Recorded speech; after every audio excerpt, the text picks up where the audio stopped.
रश्मि एक middle class family से है। रश्मि घर में सबसे बड़ी है और वो 3 भाई बहन है। भाई सबसे छोटा है। रश्मि पढ़ने में अच्छी थी। घर वाले इतने सक्षम न होने के बावजूद भी रश्मि ने कोचिंग लेकर अपनी एमएससी की पढ़ाई जारी रखी है। सभी रिश्तेदारों ने रश्मि और घर वालों को टोका था कि ज्यादा पढ़ी लिखी लड़की हो तो भी हमारी कास्ट में शादी में प्रॉब्लम होती है, इसलिए लड़की को ज्यादा पढ़ाओ मत। हम मिडिल क्लास फैमिली में ऐसा ही होता है, सब कुछ शादी के लिए ही होता।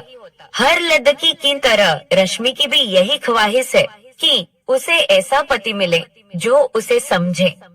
समाज और रिश्तेदार के वजह से अब रश्मि के घर वाले भी उसकी शादी की जल्दी करने लगे। शादी के लिए कई रिश्ते भी आए, लेकिन शादी के लिए जब कुंडली मिलाई गई तभी घर वालों को पता चला कि रश्मि की कुंडली में कुछ दोष है, जिसके कारण कहीं भी बात नहीं बन पा रही थी। बस इस बात से रिश्तेदारों को और बातें बनाने का मौका मिल गया था। कई रिश्ते केवल इसी वजह से ही नहीं हो पाए, लेकिन कुछ ही समय के बाद रश्मि की कुंडली मिली अशोक से। अशोक ज्यादा पढ़ा लिखा नहीं था। अशोक की एक कपड़े की दुकान थी जिससे उनका गुजारा चल जाता था। जिस तरह का लड़का रश्मि अपने लिए चाहती थी, अशोक वैसा तो नहीं था, लेकिन अशोक और रश्मि की कुंडली मिल गई थी। रश्मि के पिता ने जब रश्मि को अशोक की तस्वीर दिखाई तो रश्मि को लड़का दिखने में अच्छा ही लग रहा था, लेकिन रश्मि का मन नहीं मान रहा था। इसलिए पिता ने जब पूछा कि क्या करें बता, तो रश्मि ने कहा कि मुझे नहीं करना। मम्मी ने कहा क्यों, क्या हुआ, तेरा दिमाग सही है क्या? इतना अच्छा लड़का है, ऐसे नखरे करेंगे तो हमेशा यही बैठी रहेगी। एक तो कुंडली किसी से मिलती नहीं, और जब वो शादी के लिए तैयार है सब कुछ अच्छा है, तो तुझे नाटक आ रहे हैं। क्या खराबी है लड़के में? माँ ये सब रश्मि को सुना ही रही थी, लेकिन रश्मि के पिता ने बात समझी और कहा ठीक है बेटा, और ढूंढते हैं।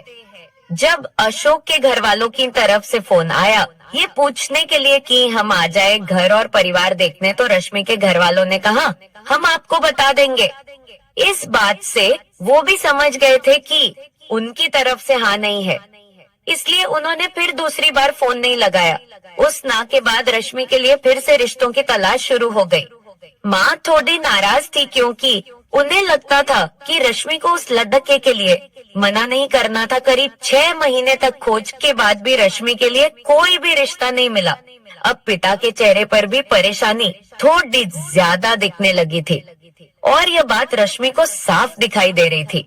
कई रिश्ते देखे, लेकिन फिर वही दोष आड़ते आ रहा था।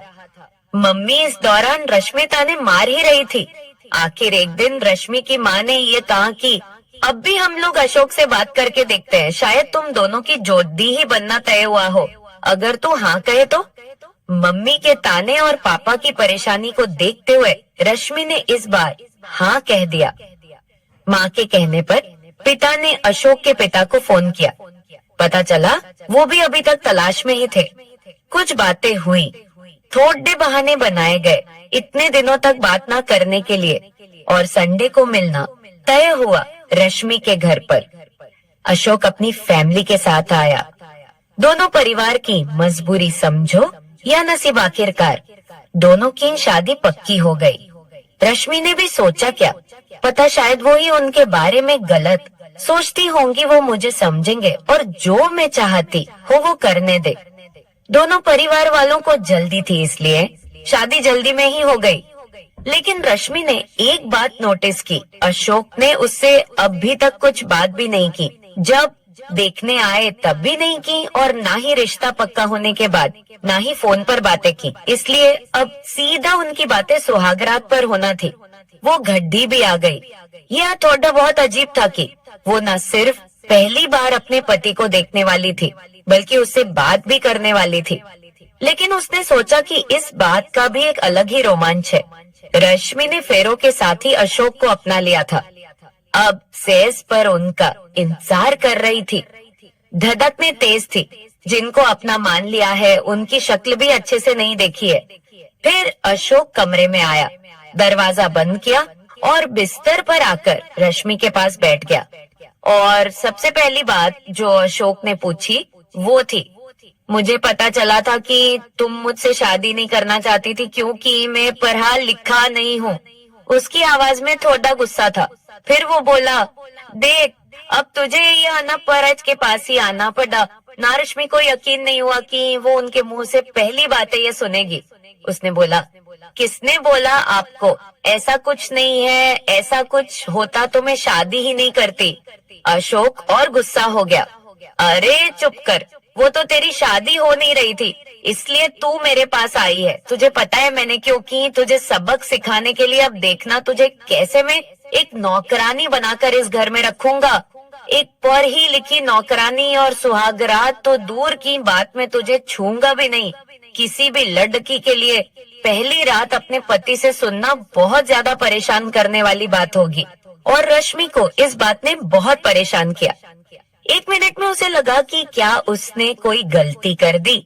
शादी करके उसकी आंखों से आंसू झरने लगे। सारी रात उसने बिना सोए निकाल दी। अगले दिन वो घर के काम में लग गई। सास ससुर का स्वभाव अच्छा ही था। काम करते करते उसके दिमाग में उनकी कहीं बातें ही चल रही थी। रात फिर अशोक कमरे में आया। रश्मि कुछ काम कर रही थी। अशोक फोन पर अपने दोस्त से बात कर रहा था। कह रहा था कि मैं इसका घमंड ठिकाने पर लगा दूंगा, और भी ना जाने क्या क्या। रश्मि के तो शादी और पति के अरमान पर जैसे पानी फिर गया।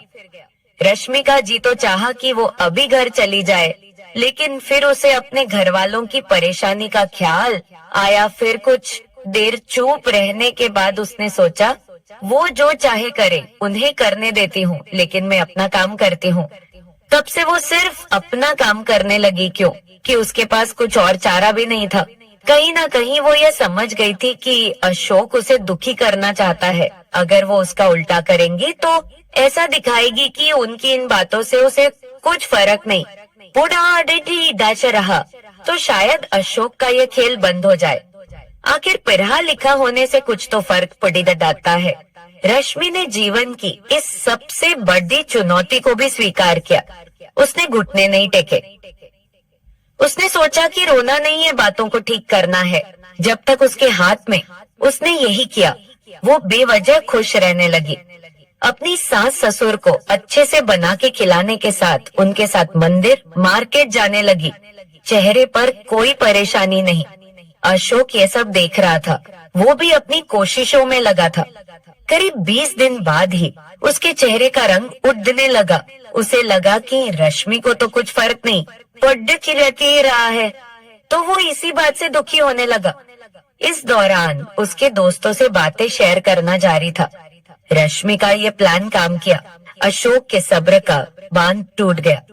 और फिर एक रात जब रश्मि कमरे में गई, तब अशोक ने दरवाजा बंद किया और जबरदस्ती उसे पगड़ी कर बिस्तर की ओर ले जाने लगा।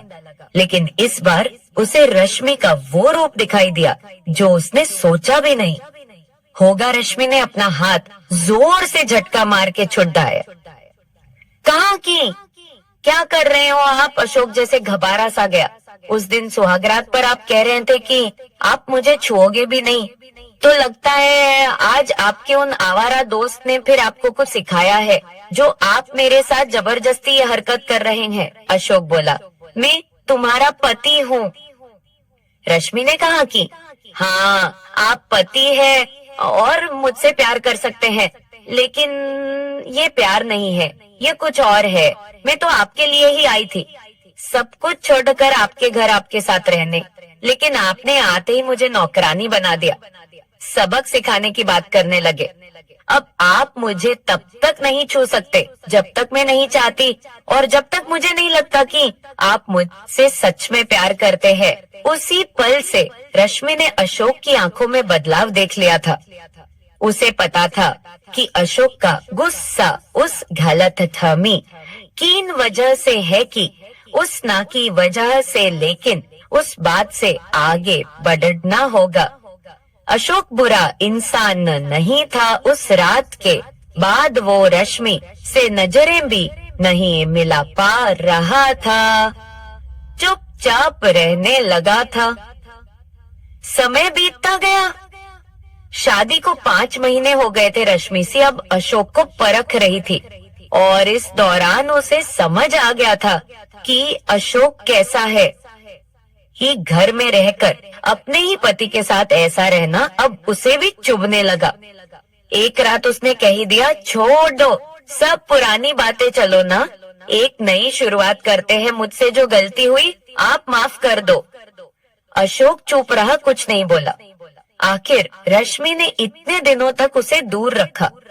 रश्मि ने फिर एक बोला, इस बार थोड़ा ज्यादा प्यार से, अरे छोड़ दो, इधर एक बार देख तो लो, जो हुआ सो हुआ। इस बार अशोक पिघला मुद्दा और रश्मि की आंखों में देखकर जैसे उसका गुस्सा पता नहीं कहाँ गया। बोला, तुम मुझे माफ कर पाओगी? रश्मि ने बोला, हाँ मैंने कर दिया, एक दूसरे से बात करने की ही देर थी। उस रात से उनकी नई शुरुआत हुई। दोनों को लगने लगा कि वो एक दूसरे के लिए बने हैं।